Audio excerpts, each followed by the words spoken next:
Hey guys, what's up? My name is Sean Wayne and today, tara pag-usapan nga natin itong nabanggit ni Mayor Magalong during his interview sa Bilyonaryo.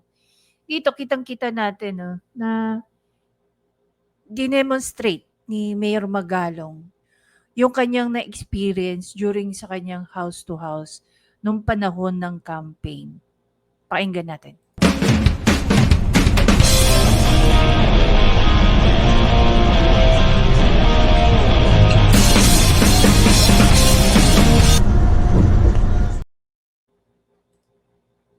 Ang lagi ko iniisip noon is, bakit kaya mataas ang rating ni President Duterte? Ang iniisip ko, yung mga nasa survey ng mga tao, takot lang. Takot lang. And then when I started campaigning and doing the house-to-house, tinatanong ko yung mga tao, sinong gusto nilang presidente? Ang taas ng rating ni Presidente, ni PRRD. Ang first na reason is yung feeling of safety. Pati yung mga madre. Nakita mo naman kung papaano kuminsan na dinidisrespect na ni PRRD si Pope, pati nga yung Panginoon natin, dinidisrespect na niya. Pero may nakakusap ako mga madre. Sabi ng mga Duterte, Duterte kami. And tinatanong ko sa bakit? Yung feeling of safety na kahit anong oras uuwi ka, safe na safe ka. Unlike in the past na dadaan sila sa eskinita, takot na takot sila dahil marami nakahubad, may mga drug addicts. And during that time, involved na rin yung mga ibang PNP personnel, meron na rin tayong mga narcopolitics at mga maralaking mga well-known businessmen na involved na rin sa drugs. Kaya nakakatakot ang situation nun . Kaya more of the safety issue sa tingin ko. Yeah. Okay guys, so later today, alas 10 ng gabi, later today ba? Sa susunod nating video na i-upload, we're gonna talk about how Bongbong Marcos downplay yung survey. Wherein, doon sa survey, pinakita ron na mataas ang rating ng isang presidenteng matagal nang wala sa posisyon versus sa presidenteng nakaupo pa ngayon. 'Di ba?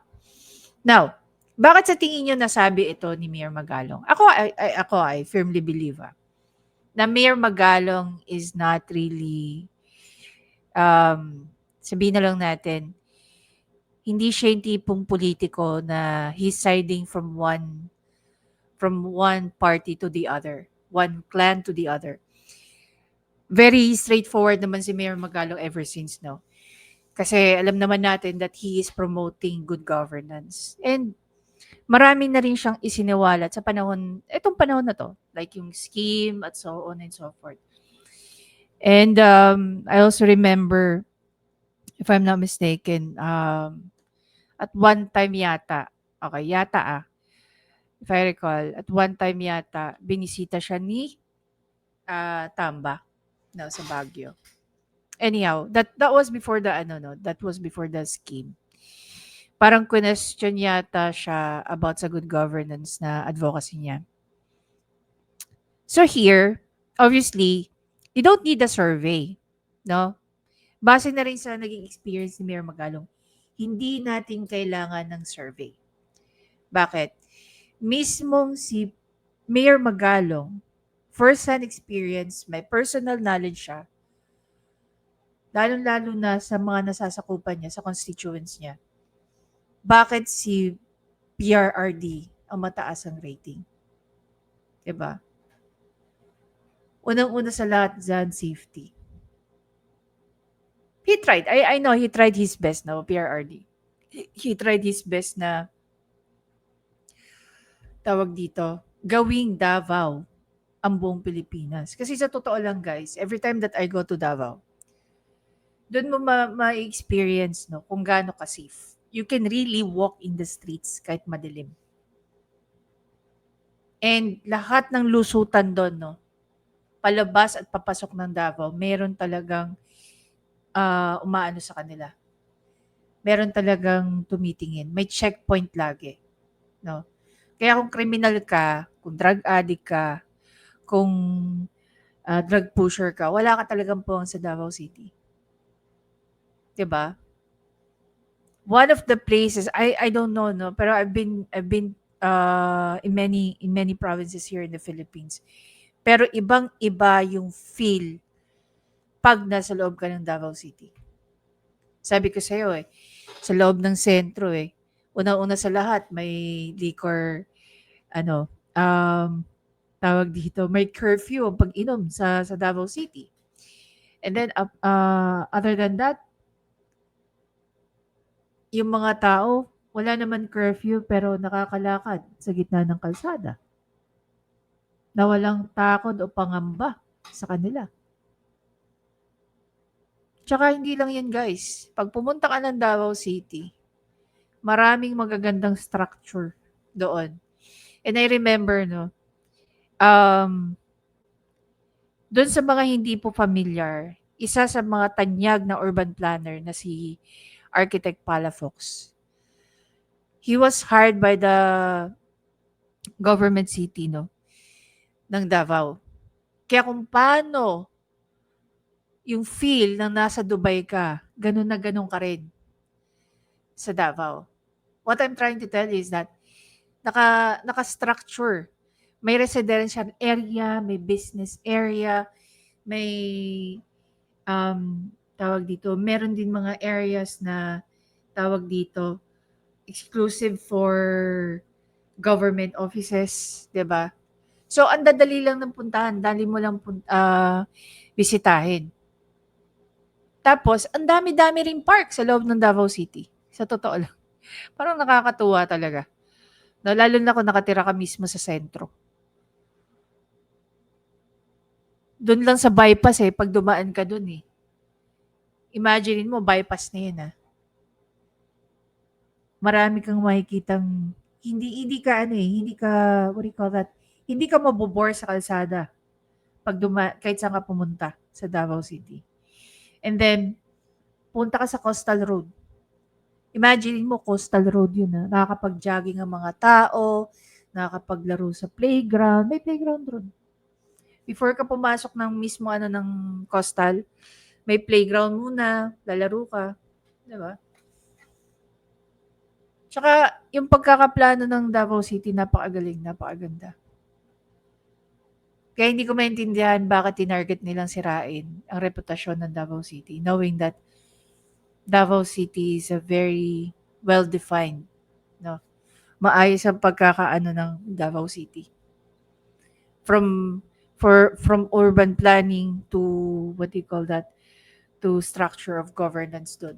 Napakagaling ng mga Duterte. So, no wonder bakit ang daming Pilipino, na gustong-gusto ang pamumuno ni PRRD. Hindi naman niya nagawa ang Davao City ng ganun overnight. It took him years as well. Kaya nga maganda kung nagkaroon ng continuity. Baka hindi ito nangyayari sa atin kung si Sara Duterte ang tumakbo. 'Di ba? Baka hindi lang tayo maging drug-free. Baka maging insurgency-free pa tayo. Ulitin ko, si Mayor Magalong walang pinapanigan, walang biases yan. Kung ano man yung sinasabi niya ngayon, that was based on his personal knowledge, based on his interviews. 'Di ba? Kasi naramdaman ng taong bayan kung ano ang pakiramdam ng pamumuno ng isang Duterte. 'Di ba? Yun lang ang doon Kaya hindi na tayo magtataka na kahit wala na si PRRD sa posisyon, mataas pa rin ang kanyang survey. Ayon nga sa PNP based on their statistics. Mababa raw ang crime rate ng NCR. Anong sagot dyan ni John Vic Remulla as the DILG secretary? Hindi na siya naniniwala sa numero. Mas pinaniniwalaan niya na yung feedback ng tao. Dahil ramdam niya na ang mga tao hindi na rin pakiramdam, safe sila. 'Di ba? Kaliwat kanan yung mga balita tungkol sa pinatay at kung ano-ano pa. Na hold up,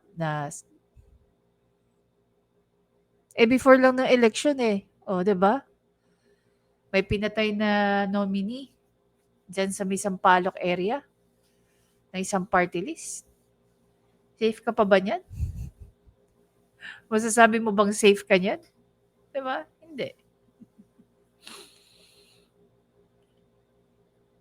Anyway guys, alam ko marami sa inyo ang magsasabi na si Mayor Magalong ay DDS. Ako naniniwala akong hindi siya DDS. Naniniwala akong neutral siyang tao. At mas lalo akong naniniwala na patuloy ang kanyang advokasya sa good governance. I really hope one day, hindi lang siya maging mayor ng Baguio. Mas maganda nga kung nasa Congress siya eh. Baka doon pa lang mas makita niya na ang talamak, no? Na korupsyon. Galing na rin yan kay John Vic Rimulya. In a letter na nabasa natin na kumalat sa social media. Ayon sa parang manuscript ba yun?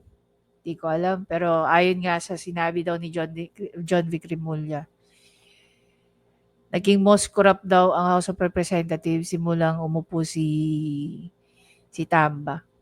Hindi ko alam kung bakit niya nasabi yun. Hindi natin alam kung ano alam niya.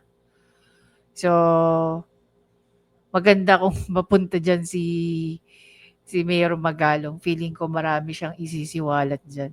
Diba? Anyway guys, again, maraming salamat sa panonood. Please don't forget to subscribe, like, at i-comment nyo na kung naniniwala at nag-agree din kayo sa sinabi ni Mayor Magalong. Naramdam nating mga Pilipino na tayo ay safe at merong peace and order during the Duterte time.